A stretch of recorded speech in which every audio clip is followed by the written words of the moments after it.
This is one of the issues that's closest to my heart, and it has been for a long time. So, you know my history, I don't have to repeat it, but I'm personally a Holocaust survivor as an infant. I barely survived. My grandparents were killed in Auschwitz, and most of my extended family was killed. That's my personal background. My grandfather, a physician and an author, by the way, who died in Auschwitz, was a good friend of Vladimir Jabotinsky, who was one of the major Zionist leaders and the founder of the party that became Likud, the current government of Israel. So that's my family, and this is my background. In my teenage years in Canada, I became a Zionist. This dream of the Jewish people resurrected in their historical homeland, and the barbed wire of Auschwitz being replaced by the boundaries of a Jewish state with a powerful army. I found it liberating. It was exhilarating to believe in that dream. And then I found out that it wasn't exactly like that. That in order to make this Jewish dream a reality, we had to visit a nightmare on the local population. There was a Zionist slogan called a land without a people for a people without a land. But there was no land without a people. There was people living there who'd been living there for hundreds and years or even longer. And there's no way you could have ever created a Jewish state without oppressing and expelling the local population, which is what they did in 1947, beginning in 1947, and first of all with British Empire protection, but they did this. And then in 1948, Jewish Israeli historians, have shown without a doubt that the expulsion of the Palestinians was persistent, it was pervasive, it was cruel, it was murderous, and with deliberate attempt. So that's what's called the Nakba in Arabic, the disaster or the catastrophe. Now in Canada, there's a law that you cannot deny the Holocaust. I don't believe in such laws, by the way. But in Israel, you're not allowed to mention the Nakba, even though it was at the very basis of the foundation of the state. So once I became aware of all this, I was, okay, well, yeah, we created this beautiful dream, but we imposed a nightmare on somebody else. And then I visited the occupied territories during the first Intifada. I cried every day for 2 weeks at what I saw. The brutality of the occupation, the petty harassment, the murderousness of it, the burning down of Palestinian or cutting down of Palestinian olive groves, the denial of water rights, the humiliations. And this went on, and it's much worse now than it was then. So this is the background. And it couldn't have been in any other way. Because again, you couldn't have created that exclusive Jewish state without oppressing or expelling the local population. It's the longest ethnic cleansing operation in the 20th and 21st centuries. It's still going on. And who are these people in Gaza? Now you have to go to Gaza. You have to go there to really appreciate it.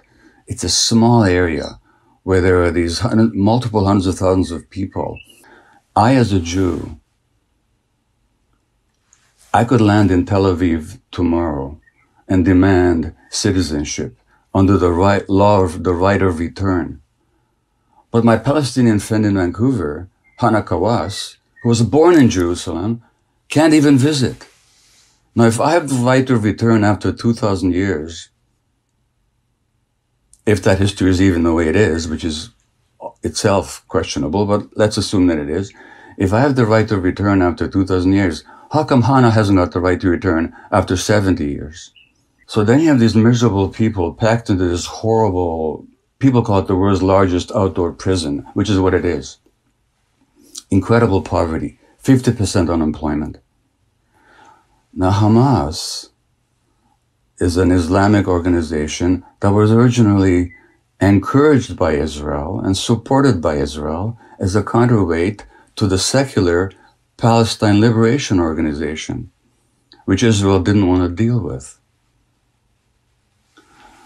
And given those conditions, of course people will go for extremist leadership. That's what people do when they're miserable and hopeless and deprived of any possibility whatsoever. You don't have to support Hamas policies to stand up for Palestinian rights. That's a complete falsity. But there were free elections in Gaza, monitored by international community. They were declared to be the freest elections ever held in the Arab world. And Hamas happened to win. And when Hamas won that election, Israel and the United States immediately organized a military coup against them, which Hamas defeated, for which the punishment was this blockade that deprives Hamas of, not Hamas, but Gaza, of food, of medical supplies, of sufficient water. I could go on and on and on and on. And then you have this conflict. And then every time there's a conflict, Israel mows the lawn. That's the expression they use. You know what they call it? They call it mowing the lawn, by which they mean the mass murder of Palestinian civilians. Now, is it true that the Gazans shoot rockets into Israel, killing innocent civilians? Yes, it is. Do I support that? No, I don't. But when it comes to the death of innocent civilians, Israel killed 20,000 Lebanese civilians in 1982 using illegal weapons like cluster bombs. I could go on and on and on and on, except I'll say that the disproportion of power and responsibility and oppression is so markedly on one side that if you take the worst thing you can say about Hamas, multiplied by 1,000 times, and it still will not meet the Israeli repression and killing and dispossession of Palestinians. Now that's my view of it. If after 2,000 years we can look for liberation and freedom, why can't the Palestinians? So, for him to confuse Zionism with Judaism is a big disservice. And for him to say that Jews who oppose Israel are not Jews is a slander.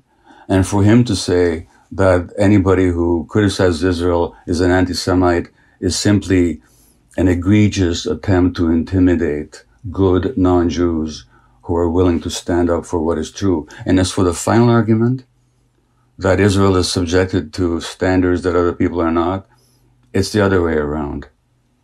It's the other way around. If you look at the Western press, when Hong Kong demonstrators throw stones at the police in Hong Kong, that's considered to be heroism in the American press.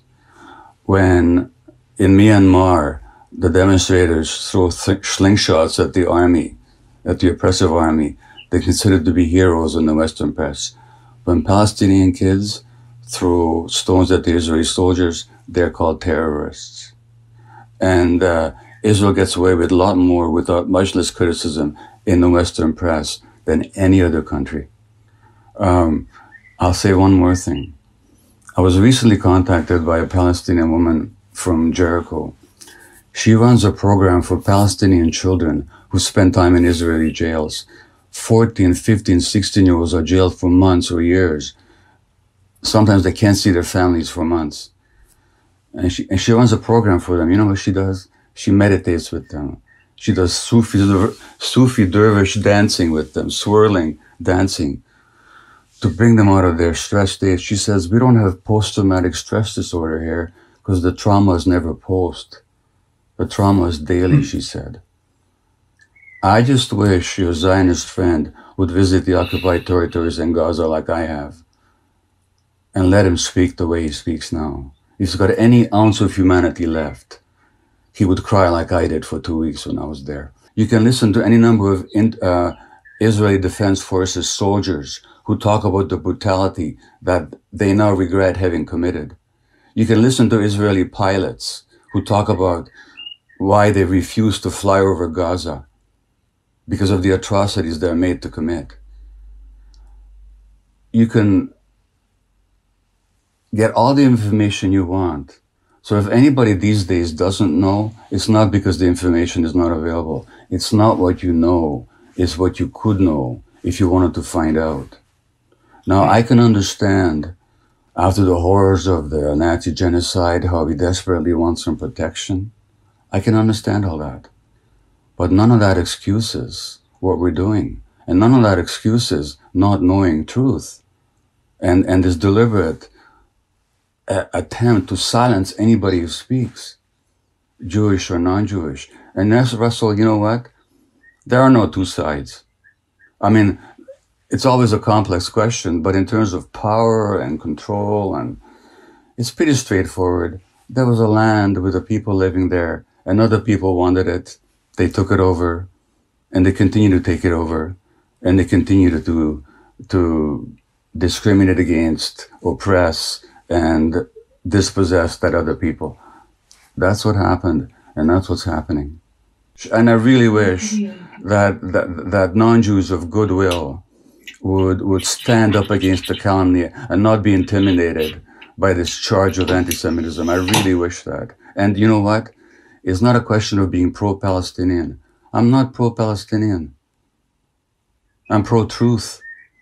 And ultimately, I think what's going on right now is going to be a disaster for Israelis in the long term, because this cannot be sustained. It cannot be sustained. And so I think, and there's a lot of good people in Israel who feel exactly the same way that I do. So it's not a question of being pro-Palestinian. It's a question of, are you in favor of justice and liberty and freedom and truth, or are you not?